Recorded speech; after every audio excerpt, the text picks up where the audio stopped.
আসসালামু আলাইকুম এভরিওয়ান, স্বর্ণাজ কিচেনে আপনাদের স্বাগতম। কেমন আছেন সবাই?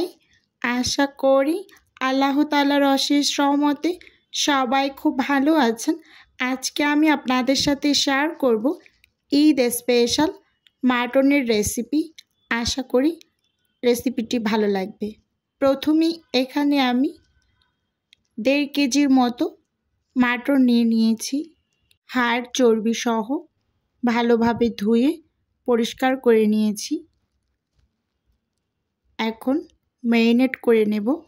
সেজন্য প্রথমেই এখানে আমি তেজপাতা দিয়ে দিলাম, সেই সাথে দিয়ে দিচ্ছি দারুচিনি, দিয়ে দিলাম 7-8টা এলাচ, লবঙ্গ স্বাদ অনুযায়ী দিয়ে দিচ্ছি, লবণ, গুঁড়ো মশলা অ্যাড করব, 1.5 টেবিল চামচ দিয়ে দিলাম হলুদ গুঁড়ো, উঁচু করে 1 চা চামচ দিয়ে দিলাম মরিচের গুঁড়ো, 1 চা চামচ দিয়ে দিয়েছি জিরা গুঁড়ো, 1 চা চামচ ধনিয়া গুঁড়ো, 1 চা চামচ দিয়ে দিয়েছি গরম মশলার গুঁড়ো, সামান্য একটু শাহি জিরা দিয়ে দিয়েছি, পেঁয়াজ ব্রেস্তা করে রেখেছিলাম, কিছুটা তেল ছিল সেটা দিয়ে দিলাম, আরও 1-2 কাপ তেল দিয়ে দিলাম, রান্নার রেগুলার তেল।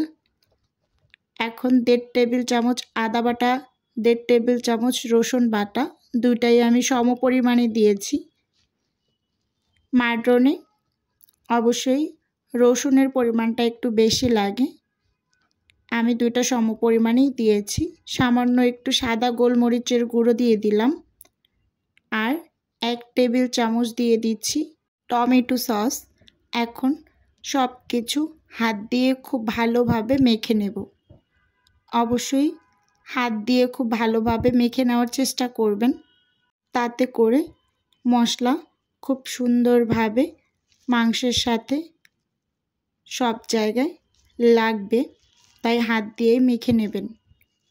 দেখুন বন্ধুরা, খুব সুন্দরভাবে কিন্তু মাংসগুলোকে মেখে নিচ্ছি। আসলে কোরবানির ঈদ তো সামনেই চলে আসছে, অনেকে গরু মাংস খায় না, তাদের জন্য এভাবে মাটনের স্পেশালভাবে রেসিপি তৈরি করে দিতে পারেন। এখন আমি অনেকগুলো পেঁয়াজ কুচি দিয়ে দিয়েছি। দেখুন বন্ধুরা, যেহেতু মাটনের রেজালা তৈরি করব, সেজন্য পেঁয়াজের পরিমাণটা একটু বেশি করেই দিয়েছি। আপনারাও চেষ্টা করবেন পেঁয়াজের পরিমাণটা একটু বেশি দিতে। ভালোভাবে মাখিয়ে নিয়েছি। সবশেষে এখন একটু পানি দিয়ে দিলাম, হাতটা ধুয়ে ঢাকনা দিয়ে ঢেকে এবার আমি চুলোতে বসিয়ে দিলাম। দেখুন বন্ধুরা, চুলোতে বসিয়ে দিয়েছি, সেই সাথে চুলোটাকে অন করে নিয়েছি। এখন প্রায় 12 থেকে 14 মিনিটের মতো আমি হাই হিটে রান্না করে নেব। আর এপাশে আমি একটা মশলা তৈরি করে নিচ্ছি, সেজন্য ব্লেন্ডারের ছোট জারটা নিয়েছি। এর মাঝে আমি এখন 5-7টা নিয়েছি কাজু বাদাম, 6-7টা কাঠবাদাম, নর্মাল যে আমরা চীনাবাদাম খাই সেখান থেকে আমি কয়েকটা চীনাবাদামও নিয়েছি। আর পেঁয়াজ ব্রেস্তা দিয়ে দিলাম 1-2 কাপ, সেই সাথে 1-2 কাপ দিয়ে দিলাম দুধ। এখন দিয়ে দেব 2টা কাঁচামরিচ আর সামান্য একটু জয়ফল। এখন ঢাকনা দিয়ে ঢেকে ব্লেন্ড করে নেব। দেখুন বন্ধুরা, ব্লেন্ড করে নিয়েছি। এটা আমি মাটন রেজালায় ব্যবহার করব।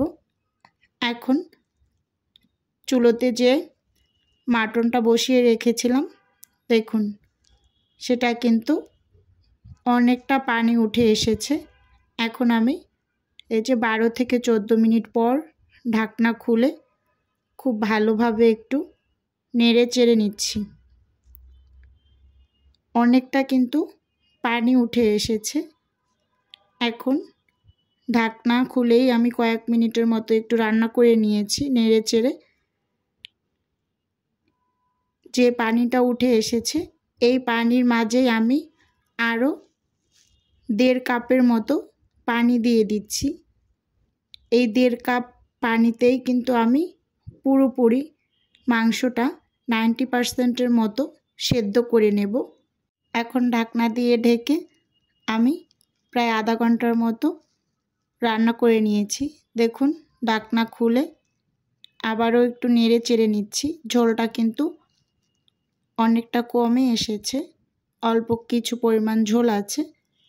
এখন ভালোভাবে একটু নেড়ে চেড়ে এর মাঝে যে আমি একটা মশলা রেডি করেছিলাম সেই মশলাটা এখন অ্যাড করে নিচ্ছি। দেখুন বন্ধুরা, দিয়ে দিয়েছি। ব্লেন্ডারের জারটা আমি ধুয়ে আরও প্রায় 1 কাপের মতো হবে পানি দিয়ে দিলাম। দিয়ে খুব ভালোভাবে নেড়ে চেড়ে মিশিয়ে ঢাকনা দিয়ে ঢেকে আবারও বেশ কিছুক্ষণ ধরে রান্না করে নেব। আমি রান্নাটা যেহেতু ইন্ডাকশন ওভেনে করছি, আমি চুলোর পাওয়ারটা কিন্তু কমিয়েই রেখেছি, যেহেতু বাদাম ব্যবহার করা নিচ থেকে ধরে যাওয়ার পসিবিলিটি আছে। ঢাকনা দিয়ে ঢেকে আমি এখন রান্না করে নেব আরও বেশ কিছুক্ষণ। ভিডিওর এই পর্যায়ে এসে আমার প্রিয় আপু এবং ভাইদের উদ্দেশ্যে একটা অনুরোধ রাখছি, আমার ভিডিওর কোনো অংশ যদি আপনার কাছে একটুখানি হলেও ভালো লেগে যায় তাহলে অবশ্যই চ্যানেলটি সাবস্ক্রাইব করে আমার পাশে থাকবেন। আর ভিডিওর শুরুতে একটা লাইক দিয়ে ভিডিও দেখা কন্টিনিউ করবেন। দেখুন বন্ধুরা, আমি কিন্তু ঢাকনা দিয়ে বেশ কিছুক্ষণ রান্না করে ঢাকনা খুলে আবারও একটু নেড়ে চেড়ে নিচ্ছি। আর ঝোলটা কিন্তু এর মাঝে অনেকটা কমে এসেছে এবং ঘন হয়ে গিয়েছে।